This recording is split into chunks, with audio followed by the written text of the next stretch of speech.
Hello students and welcome back to another video. In this video we will discuss all the rules that we follow when we want to place a or an before the nouns and in which conditions we are supposed to place these articles. So let's begin.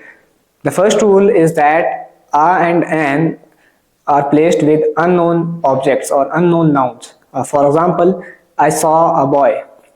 Now I understand and the listener also understands that a boy is unknown to me and to that person too. That is why I have used a boy. And another rule is that when we mention something for the first time, we will use a or an. For example, in the sentence, I saw a boy. The boy is mentioned for the first time. That is why I have used a. And I can continue that I saw a boy.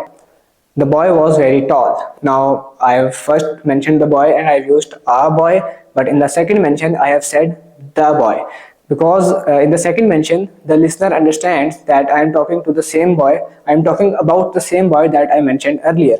So that is why in the second mention I have used the boy, but in the first mention I have used a boy. And another rule for using a and an is that they are used with the expressions of quantity. For example, there was a lot of sugar in that room, or there were a few people in that room. So a few and a lot of. I have placed a before few and lot of because these are the expressions of quantity. And another rule for the usage of a and an is that they are placed after as or like. For example, Ali is as brave as a knight. So I have said as a knight because after as I have to place the article a. So that was the use of a and an with as or like. The articles a and an are also used after linking verbs. For example, I have a sentence, he is good man. Now this sentence feels a bit awkward, like something is missing in the sentence. But when I say it, he is a good man. Now I have placed a before good man because in the sentence I have the linking verb is a good man. So this seems more better and realistic that I saw or he is a good man or I saw a good man. So that is the use of a and an. And a and an are also used with portions of uncountable nouns. When we want to refer to uncountable nouns or some portion of uncountable noun, we will use a or an. For example, if I say that I ordered a coffee.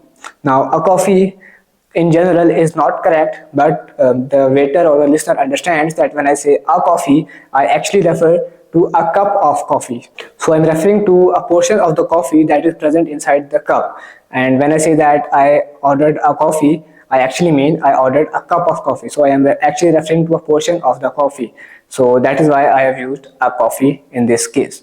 And another use case of the articles a and an is that they are used with the replacement of every and per. For example, in the sentence, the price of gold is rupees 20,000 per gram. Now in place of per, I can say that the price of gold is rupees 20,000 a gram. So a gram has the same meaning as per gram.